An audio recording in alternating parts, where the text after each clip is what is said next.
दोस्तों नमस्कार। Railway group D के फॉर्म को अप्लाई करने में बहुत स्टूडेंटों का काफ़ी ज़्यादा प्रॉब्लम देखने को मिलता है। मैं आपको स्टेप बाय स्टेप प्रॉब्लम के बारे में भी बातचीत करूंगा, उसका सोल्यूशन के बारे में भी बातचीत करूंगा। लास्ट तक वीडियो को देखिएगा, पूरा पूरा प्रोसेस दिखाऊंगा स्टेप बाय स्टेप, रजिस्ट्रेशन से लेकर के पेमेंट करने तक जो भी प्रॉब्लम होंगे उन तमाम प्रॉब्लम को बात करते हुए, सोल्यूशन करते हुए, जिक्र करते हुए सब कुछ हम बताएंगे।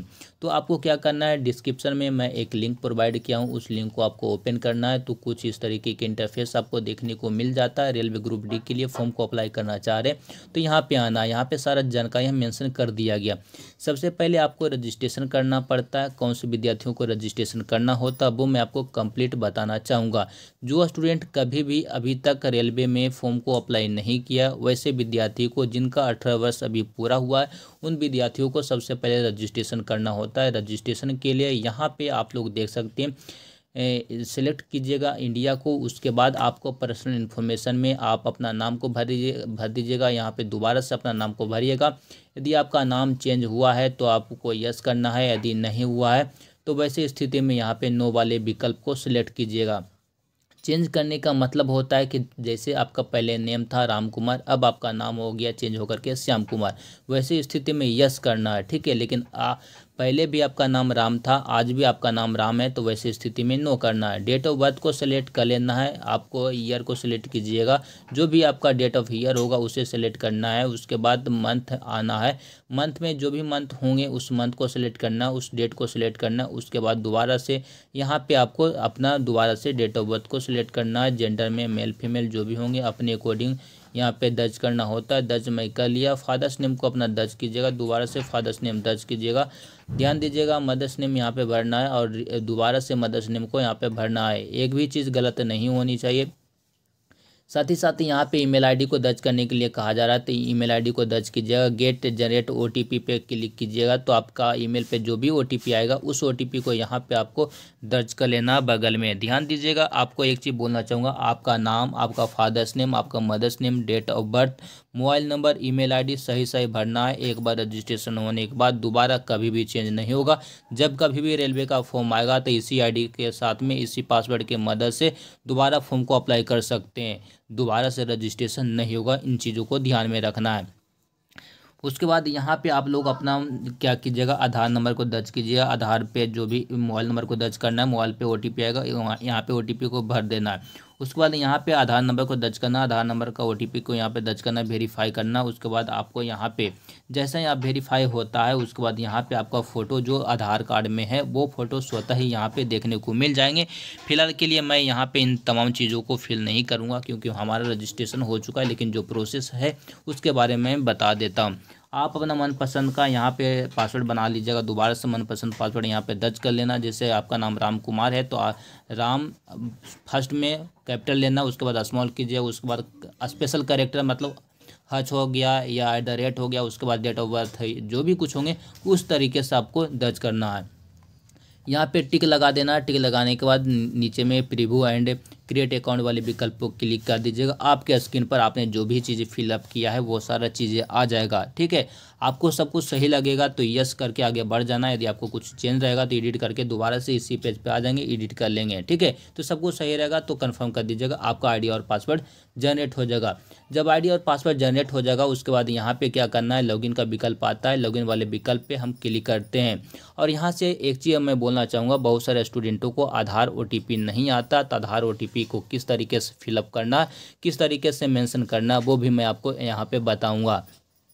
तो ध्यान दीजिएगा, यहाँ पे आपने जो भी मोबाइल नंबर को दर्ज किया था, जो भी ईमेल आईडी को दर्ज किया था, उसके माध्यम से यहाँ से लॉगिन कर सकते हैं। पासवर्ड आपने जो भी कुछ भरा था उसको भर करके लॉगिन, यहाँ पे आई एम नॉट रोबोट पे क्लिक करना, लॉगिन विकल्प पे क्लिक करना, आपका प्रोफाइल खुल जाएगा, लॉगिन हो जाएगा। आधार ओटीपी किसको नहीं आता मैं आपको बताऊंगा, और पूरे यूट्यूब चैनल पे किसी भी ने नहीं बताया कि किस तरीके से आपका ओटीपी आएगा। मैं आपको इस वीडियो के माध्यम से बताऊंगा, ठीक है। तो उसके लिए हम लॉगिन कर लेते हैं, आप भी लॉगिन कर लीजिए। दोस्त ध्यान दीजिएगा, हमारा जो है प्रोफाइल ओपन हो चुका है। हमें क्या करना है, यहाँ पे नीचे में ऑनलाइन एप्लीकेशन है और ऊपर में भी ऑनलाइन एप्लीकेशन देखने को मिलता है। कहीं भी आप क्लिक कर सकते हैं, दोनों जगह सेम ही है। तो चलिए हम ऊपर में ही क्लिक कर लेते हैं। दोस्तों जैसे ही आप ऊपर क्लिक करते हैं आपको रेलवे ग्रुप डी का फॉर्म को अप्लाई करना है। तो यहाँ पे विकल्प दिया गया देख सकते हैं। यहाँ पे आप दिल्ली से फॉर्म को अप्लाई करना चाहते हैं, लेकिन यहाँ पे विकल्प दिया नहीं गया है। लेकिन यहाँ पे जैसी नोटिफिकेशन आप देखते हैं तो दिल्ली का यहाँ पे विकल्प दिया गया, दिल्ली में कितने सीटें हैं वो भी यहाँ पे मेंशन किया गया। यदि मैं हुबली की बात करूँ तो हुबली में भी यहाँ पे विकल्प देखने को नहीं मिलता, देख सकते हैं हुबली का भी यहाँ पे विकल्प देखने को नहीं मिलता है, और ना ही जबलपुर को देखने को मिलता है, ना हाजीपुर को, और ना ही जयपुर यहाँ विकल्प देखने को मिलता है। तो हम कैसे अप्लाई करें अपना मनपसंद में? तो चलिए नोटिफिकेशन में थोड़ा दिखाता हूँ एक एक चीज़ों को, उसके बाद आपको समझ में आएगा। जो मैं बताऊँगा उसे आपको फॉलो करना है। मुंबई का भी विकल्प दिया जा रहा है, जयपुर का विकल्प आ रहा है, देख सकते हैं यहाँ पे सारा है। नोटिफिकेशन आपको डाउनलोड करना है तो कहाँ से कीजिएगा, यहाँ पे ध्यान से देखिएगा, यहाँ पे नोटिफिकेशन मेंशन किया गया, फुल नोटिफिकेशन यहाँ से, और वैकेंसी वाइज तो यहाँ से, ठीक है। तो डाउनलोड कर लेना। फिलहाल के लिए यहाँ पे हमारा विकल्प दिल्ली से फिलअप करना चाहते हैं तो नहीं आ रहा है। तो दिल्ली वाले स्टूडेंटों के लिए कौन सा विकल्प को सिलेक्ट करना है, तो चंडीगढ़ को यहाँ पे सिलेक्ट करेंगे तो दिल्ली से फॉर्म अप्लाई होगा, ठीक है। लेकिन वहीं आप जयपुर के लिए फॉर्म को अप्लाई करना चाहते हैं तो आपको अजमेर के विकल्प को सिलेक्शन करना होगा। यदि आप हाजीपुर के लिए फॉर्म को अप्लाई करना चाहते हैं तो उसके लिए पटना को यहाँ पे सिलेक्ट करना होगा। जैसा कि आप देख सकते हैं सारे स्टूडेंटों को जो कन्फ्यूजन है बोर्ड को लेकर के, आरआरबी सिलेक्शन को लेकर के, वो मैं बता रहा हूँ, और ओटीपी को लेकर के जो प्रॉब्लम होगा उसको सॉल्यूशन भी मैं बताऊँगा, जो कि पूरे यूट्यूब चैनल पर किसी ने भी अभी तक नहीं बताया, सिर्फ मैं ही बताऊँगा, ठीक है। और यहाँ पे आने के बाद यदि हम बात करते हैं जबलपुर, तो देख सकते हैं जबलपुर का भी यहाँ पे विकल्प दिया नहीं गया। लेकिन इस स्थिति में हमें क्या करना है, भोपाल को मुझे सिलेक्ट करना और आगे बढ़ जाना। यहाँ पे टिक लगा देना और नेक्स्ट को बटन को क्लिक करके आगे बढ़ जाना है। तो आपको कोई भी आरआरबी, एक ही आरआरबी को सिलेक्ट कीजिएगा। दिल्ली हो गया, या फिर जयपुर हो गया, हुबली हो गया, हाजीपुर हो गया, जबलपुर हो गया, जो भी होगा कोई एक ही आपको सेलेक्ट करना। तो मैं यहाँ पे चलिए दिल्ली को लेकर के हम यहाँ पे सेलेक्ट कर लेते हैं। तो दिल्ली के लिए चंडीगढ़, ठीक है, चंडीगढ़, ठीक है। अब हम यहाँ पे नेक्स्ट विकल्प पे हम क्लिक करते हैं। नेक्स्ट विकल्प पे हम जैसे ही करते हैं तो यहाँ पे आधार ओटीपी मुझसे मांगा जा रहा है, लेकिन हमारे मोबाइल पर आधार से जो लिंक है उस पर ओटीपी जा ही नहीं रहा है। तो वैसी स्थिति में मुझे क्या करनी चाहिए? तो ध्यान दीजिएगा, आपको कुछ करने की आवश्यकता नहीं है, ठीक है। सिर्फ एक काम करना है। कौन सा काम करना है? आपको दोबारा से लॉगिन करना है। और दोबारा लॉगिन कहाँ से करना है वो मैं आपको दिखाता हूँ। चलिए सबसे पहले यहाँ पे हम आधार, हमारा ओटीपी दोबारा से हम भेज दिए हैं। देखिए 1 सेकेंड यहाँ पे चल रहा है और इस नंबर पे चला जाएगा ओटीपी, ठीक है। हम देखते हैं, ध्यान दीजिएगा, यहाँ पे लॉगिन विकल्प पे हम यहाँ पे क्लिक करते हैं, और लॉगिन विकल्प पे जैसे हम क्लिक करते हैं एक ही काम करना है, वो मैं आपको बता रहा हूँ, दिखा रहा हूँ, ठीक है। सिर्फ इसी को कीजिएगा, आपका आधार वेरिफिकेशन हो जाएगा। तो चलिए कुछ देर में हमारा यहाँ पे पेज ओपन हो जाएगा। थोड़ा सा स्लो चल रहा है यहाँ पे, ठीक है। आपको मोबाइल नंबर और ईमेल आईडी से लॉगिन नहीं करना है। क्या करना है, यहाँ पे नीचे में एक विकल्प दिया गया, कौन सा, लॉगिन विथ आधार, ठीक है। यहाँ पे आपको क्लिक करना है, जो कि अभी तक किसी ने नहीं बताया। यहाँ पे अपना आधार नंबर को दर्ज कीजिएगा, जनरेट ओटीपी पे क्लिक कर दीजिएगा। आधार पे जो भी मोबाइल नंबर है जुड़ा हुआ उस पर ओटीपी जाएगा, और यहाँ पे ओटीपी को क्या करना, दर्ज कर देना। ओटीपी को दर्ज करने के बाद यहाँ पे टिक लगा देना, उसके बाद लॉगिन कर लीजिएगा। जैसा ही आप लॉगिन कीजिएगा वैसा ही कुछ इस तरीके से पहले वाला ही विकल्प आ जाएगा, ठीक है। यानी कि हमने आधार से लॉगिन कर लिया, ठीक है। तो एक बार ओटीपी गया, अब हमें दोबारा से ओटीपी को जनरेट करना है। तो यहाँ पे जनरेट ओटीपी वाले विकल्प पे क्लिक करेंगे, हमारा दोबारा से ओटीपी चला गया। अब यहाँ पे मैं क्या करूँगा, ओटीपी को दर्ज कर लूँगा, हमारा जो है सोल्यूशन हो गया है, ठीक है। कहीं भी कुछ करने की ज़रूरत नहीं है। यदि नहीं होता है तब जाकर के आप कमेंट कीजिए, आपका सोल्यूशन हम अवश्य करेंगे। ध्यान दीजिएगा, हमने यहाँ पे अपना ओटीपी को दर्ज कर लिया और यहाँ पे टिक लगा दिया। वेरीफाई कर लेते हैं। जैसे ही लॉगिन होता है वह उसके बाद यहाँ पे इंडिया पहले जो भी प्रेफरेंस आप लोगों ने रजिस्ट्रेशन करने वक्त दिया था वो सारी चीज़ें यहाँ पे आ जाता है, ठीक है। यहाँ पे आप लोगों का एज कैलकुलेट हो जाता है, फादर्स मदर्स यहाँ पे आ जाता है, ईमेल आईडी, मोबाइल नंबर यहाँ पे शो कर जाता है। अनमैरिड या फिर मैरिड जो भी होंगे वो यहाँ पे देखने को मिल जाता है। देख सकते हैं हिंदू, मुस्लिम, सिख, ईसाई। यहाँ पे आपको ध्यान देना है कि किस लैंग्वेज में आपको एग्ज़ाम देना है। हिंदी को आप सेलेक्ट कीजिएगा तो वहाँ पे एग्ज़ाम हॉल में इंग्लिश और हिंदी और इंग्लिश दोनों विकल्प को देखने को मिलेंगे। लेकिन आप कुछ स्टूडेंट इंग्लिश का विकल्प यहाँ पे सेलेक्ट करते हैं, तो वैसे स्थिति में वहाँ हिंदी देखने को नहीं मिलेगा, दिक्कत है। तो बेहतर है कि जो स्टूडेंट, यदि आप गुजरात से होंगे तो गुजराती को सिलेक्ट कीजिएगा, महाराष्ट्र से होंगे मराठी को सिलेक्ट कीजिएगा, पंजाब से होंगे तो पंजाबी को सिलेक्ट कीजिएगा। तो वहाँ पे आपको दो लैंग्वेज आएगा, एक आपका क्षेत्रीय लैंग्वेज और दूसरा आप लोगों का इंग्लिश का लैंग्वेज। ठीक है, मैं यहाँ पे हिंदी को सिलेक्ट करता हूँ। ठीक है, तो हमारा दोनों विकल्प आएगा एग्जाम समय। ठीक है, हिंदी और इंग्लिश दोनों में हम अपने अकॉर्डिंग सिलेक्ट करेंगे। नीचे आने के बाद यहाँ पे हिंदी सेलेक्ट कीजिए। कटअप यहाँ पे देख सकते हैं, आइडेंटिफाई मार्क यहाँ पे मांगा जा रहा है। आपका कर्षण कहाँ पे कुछ है, यानी कि कहीं शरीर में बॉडी में कुछ निशान है, वो चीज़ यहाँ पे मांगा जा रहा है, दोबारा से यहाँ पे मांगा जा रहा है। इन तमाम चीज़ों को हमने फिल कर रखा है। अब थोड़ा मैं नीचे आता हूँ, ध्यान दीजिएगा। यहाँ पे हमारा जो है आप किस में से आते हैं, ओबीसी में आते हैं, ईडब्ल्यूएस में आते हैं, एससी/एसटी या यूआर में आते हैं, यानी कि अनरिजर्व में आते हैं, जनरल में। तो आप लोग अपने अकॉर्डिंग क्लास को सिलेक्ट कीजिएगा। उसके बाद यहाँ पे नेम ऑफ द कास्ट यहाँ पे पूछा जा रहा है, कास्ट नेम मेंशन कर देना। आप लोगों का जो भी डॉक्यूमेंट्स सर्टिफिकेट नंबर होगा यहाँ पे हमने दर्ज कर रखा है, लिख रखा है। ठीक है, आप लोग दर्ज कर लीजिएगा। यहाँ पे देख सकते हैं डॉक्यूमेंट्स किसके द्वारा से बनाया गया, तो देख सकते हैं revenue officer not below to rank tehsildar के नीचे का रैंक नहीं होना चाहिए। कम से कम आप लोग, बेहतर मैं मानता हूँ तो एसडीओ लेवल का बनवा लीजिएगा, सब डिवीजन लेवल का। ठीक है, तो वो सभी जगह काम आ जाता है। फिलहाल के लिए बिहार में तो यही बन ही रहा है, तो कोई दिक्कत की बात नहीं है। ठीक है, उसके बाद आप लोगों का जो भी स्टेट होगा वो स्टेट को सिलेक्ट कीजिएगा, अपना डिस्ट्रिक्ट को सिलेक्ट कर लीजिएगा, अपना फुल एड्रेस यहाँ पे फिल कर लेना है, जो कि मैं यहाँ पे हाइड कर रखा हूँ। ठीक है, और यहाँ पे दोनों परमानेंट एड्रेस और प्रेजेंट एड्रेस दोनों सही है, तो आप यहाँ पे टिक लगा दीजिएगा। नीचे में ब्लू कलर का टिक यहाँ लगाने के लिए कहा जा रहा है, हमने यहाँ पे लगा रखा है।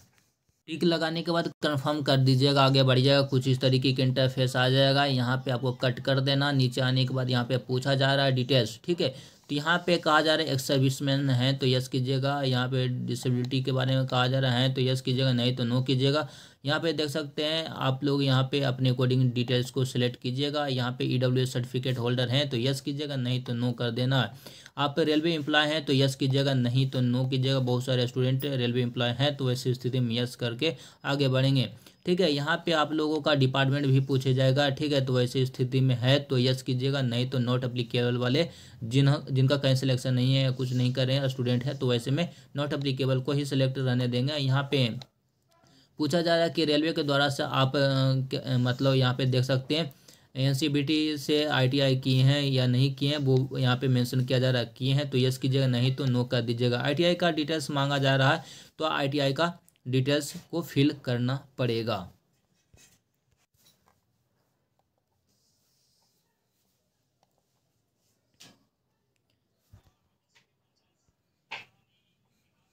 ध्यान दीजिएगा, हमने यहाँ पे डिटेल्स को अपना फिल कर रखा है। यहाँ पे आप लोगों को क्या करना है, सर्टिफिकेट नंबर को आपको दर्शाना रहता है बोर्ड में, तो एडिट वाले विकल्प पे आपको सिलेक्शन करना है। एडिट वाले विकल्प को सिलेक्ट करके अपना सर्टिफिकेट नंबर को मेंशन करना पड़ेगा ताकि यहाँ पे सर्टिफिकेट नंबर आ सके।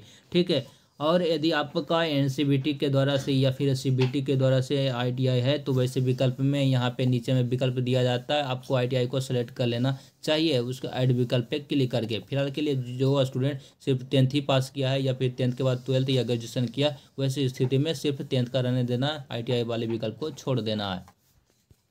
ध्यान दीजिएगा, यहाँ पे हम अपना सारा डिटेल्स हमने फिल कर रखा है। नीचे में अपडेट का बटन दिया जाएगा, अपडेट बटन पे आपको क्लिक करके नेक्स्ट कर देना है। ध्यान दीजिएगा, फोटो को अपलोड करना है तो फोटो का जो भी साइज है आपको मालूम रहेगा, स्क्रीन पे शो कर ही जाता है क्या साइज होना चाहिए, वो यहाँ पे मेंशन कर दिया गया। तो आप लोग चूज फाइल, नीचे में चूज फाइल का विकल्प आता है, आप लोग अपना फोटो को रिसाइज कर लीजिएगा। किसी स्टूडेंट को फॉर्म को अप्लाई करने में दिक्कत आ रहा है तो आप लोग हमसे संपर्क कर सकते हैं, मैं आपका फॉर्म को अप्लाई कर दूंगा। ठीक है, तो नीचे में ऊपर में फोटो हो गया, नीचे में सिग्नेचर को हम अपलोड कर देंगे, उसके बाद आगे बढ़ जाते हैं। ध्यान दीजिएगा, हमने अपना सिग्नेचर को भी अपलोड कर रखा है और यहाँ पे फाइल मेंशन किया गया है फोटो का ऊपर में, यहाँ से सिलेक्शन करने का और यहाँ से सिग्नेचर का नीचे में। ठीक है, हमने दोनों को अपलोड कर रखा है। और अब हमें क्या करना चाहिए, नीचे में यहाँ पे सेव करना है और उसके बाद नेक्स्ट करना है। अब यहाँ से आप लोग अपना मनपसंद का जो भी ट्रेड है, जो भी आप जिसमें प्रेफरेंस देना चाहते हैं काम के अकॉर्डिंग, और आपको क्या करना है, ये जो भी चीज़ें मेंशन किया गया यूट्यूब पे डाल दीजिएगा। डालने के बाद आपको पता चल जाएगा कि कौन सा काम किस लेवल का है और आपके अकॉर्डिंग है भी या नहीं है। यदि आपका अकॉर्डिंग नहीं है तो उसको क्या करना है, सबसे लास्ट में देना। जो आपके अकॉर्डिंग है, जो आपको सबसे अच्छा लग रहा है, उसको आपको सबसे फर्स्ट वाले विकल्प को देना है। तो चलिए हम यहाँ पे सबसे पहले यहाँ पे अलग अलग जोन में रहेंगे, अलग अलग चीज़ों को देखने को मिलता है। तो यहाँ से हम फर्स्ट विकल्प का सिलेक्शन करते हैं और यहाँ पे 2 का सिलेक्शन कर लेते हैं। उसके बाद हम अपने अकॉर्डिंग हम यहाँ पे डिटेल्स को, पोस्ट को अपलोड यहाँ पे करेंगे। जो भी चीज़ें यहाँ पे करेंगे, राइट साइड में आएगा वो हमारा सिलेक्शन रहेगा, लेफ्ट साइड में जो भी चीज़ें रहेगा वो ऑटोमेटिक रहता है, पूरा पूरा वैकेंसी रहता है। ठीक है, तो हम अपना मनपसंद को सेलेक्ट करते हैं। चलिए हम यहाँ पे सेलेक्ट करते हैं, उसके बाद इसको सेलेक्ट करते हैं। आप लोग अपना समझ बुझ करके ही यहाँ पे अप्लाई करना है। ठीक है, जो मुझे सबसे अच्छा लगता है ऊपर में देते हैं, उसके बाद जो भी ख़राब है उसको सेकेंड नंबर पे, सबसे ख़राब नीचे में हम यहाँ पे दर्शाएं, जो कि आपको यहाँ पे देख लेना। उसके बाद यहाँ पे टिक लगा देना, उसके बाद यहाँ पे टिक लगा देना, उसके बाद यहाँ पे पहले से यहाँ पे मेंशन कर देना है। ठीक है, कौन सा जो भी आपका नज़दीक रेलवे स्टेशन होगा वो मेंशन कर दीजिएगा, या फिर जो भी आपका गांव होगा वो मेंशन कर देना, सेव कर देना और प्रीव्यू एप्लीकेशन पे क्लिक कर देना। ध्यान दीजिएगा, यहाँ पे यदि आप टिक लगा दिए उसके बाद सेव कर देंगे तो दोबारा से चेंज नहीं होगा। इन बातों को ध्यान में रखना है। कभी कभी क्या होता है कि कुछ स्टूडेंट दिल्ली से भरने के लिए रहता है, लेकिन उनका मन बदल जाता है, मन करता है कि मुंबई से हम भर दें, तो वैसे स्थिति में चेंज हो जाएगा। लेकिन कब होगा चेंज, तो यहाँ पे टिक नहीं लगाइएगा, यहीं तक छोड़ दीजिएगा तब, ठीक ना। लेकिन यहाँ पे टिक लगा दीजिएगा तो किसी भी हर हाल में ये जो चीज़ें हैं वो नहीं चेंज होगा। तो इन चीज़ों को ध्यान में रखना है। तो चलिए हम सभी चीज़ों को भरते हैं, उसके बाद क्या करते हैं, प्रीव्यू बटन पे क्लिक करके आगे हम बढ़ जाते हैं। ध्यान दीजिएगा, अब मुझे क्या करना है, प्रीव्यू बटन जो यहाँ पे नीचे में दिया गया है इस पर हमें क्लिक कर लेना। हमारा पूरा पेज ऊपर में आ जाएगा। देख सकते हैं कुछ इस तरीके से आपका डिटेल्स आ जाता है।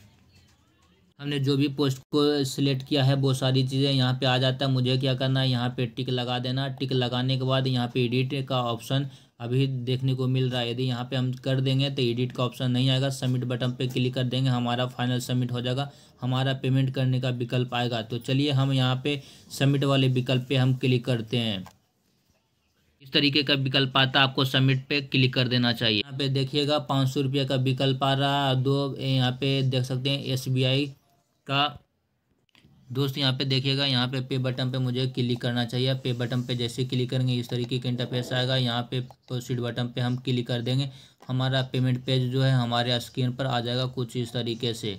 ठीक है, तो जैसे स्क्रीन पर आता है यहाँ पे आप लोग अपने विकल्प के अनुसार से पेमेंट कीजिएगा। तो चलिए हम यहाँ पे UPI का विकल्प को सिलेक्शन करते हैं और QR कोड वाले विकल्प का सिलेक्शन करते हैं।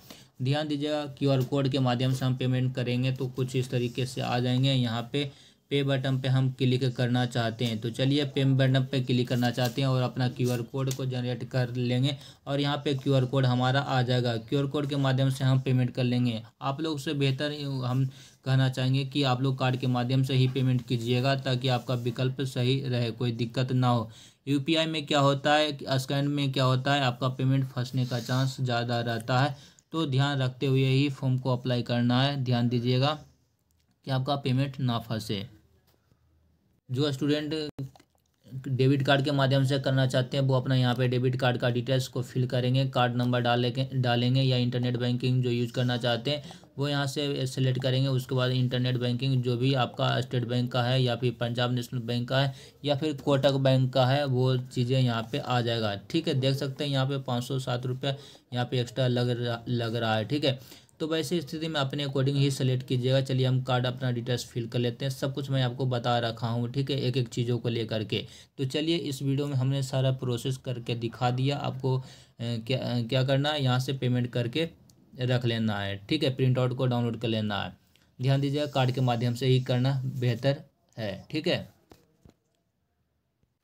तो दोस्तों हमने यहाँ पे RRB सिलेक्शन करने के बारे में बात कर लिया। जिनको दिक्कत आ रहा था जयपुर, हुबली और दिल्ली और हाजीपुर, जबलपुर, इनको लेकर के हमने बात किया। आधार का OTP को लेकर के हमने बात किया। तो सारा का सारा सोल्यूशन मैंने इस वीडियो में देने का प्रयास किया हूँ। वीडियो लंबा हो गया, इसके लिए क्षमा चाहेंगे, लेकिन एक एक चीज़ों की जानकारी हमने आपके साथ में साझा किया। तो इस वीडियो को शेयर जरूर कीजिएगा। धन्यवाद।